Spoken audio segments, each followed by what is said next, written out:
तारू साली सलवार में आवा नाची पोक जाजी जाके अखबार में कट जाए दाना ये दुधारी तलवार में। धीरे धीरे मिसला उठवा पकिसला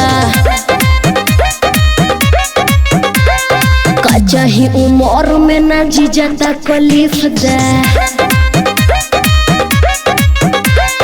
पहिले पहिले आइल बानी ससुरार में बड़ा निक लगा तारू साली सलवार में आवा नाची पोक जाजी जाके अखबार में कट जाए दाना ये दुधारी तलवार में। धीरे धीरे मिसला उठवा पकिसला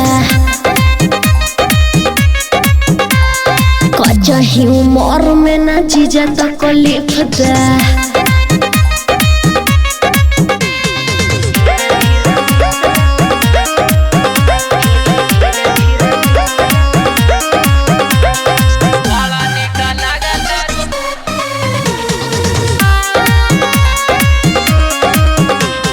धीरे धीरे देह सुहरावा तारू हो हाउ वाला फीलिंग जगावा तारू हो।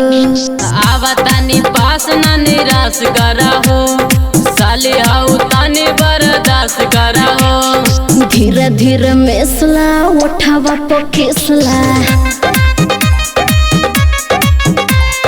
कचाही उमर में ना जीजा तकलीफ दे।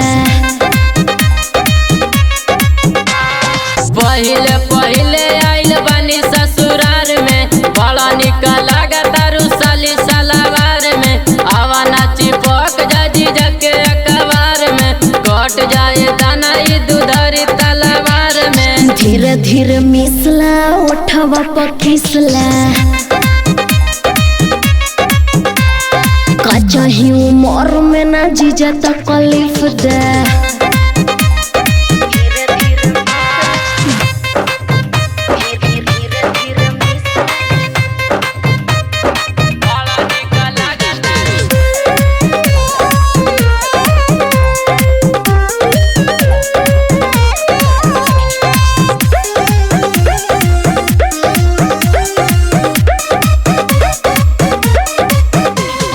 चल जाई पता सन जीत गए कार के रख दी नरेंद्र थो बड़ा बिगाड़ के। नवीन से नखरा देखावा तारू हो काहे पवन प्रेम के भगावा तारू हो। धीरे धीरे मिसला उठवा पकिसला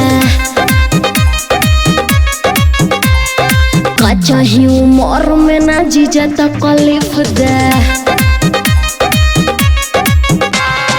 पहिले पहिले आइल बानी ससुरार में बड़ा निक लगा तारू साली सलवार में आवा नाची पोक जाजी जाके अखबार में कट जाए दाना ये दुधारी तलवार में। धीरे धीरे मिसला उठवा पकिसला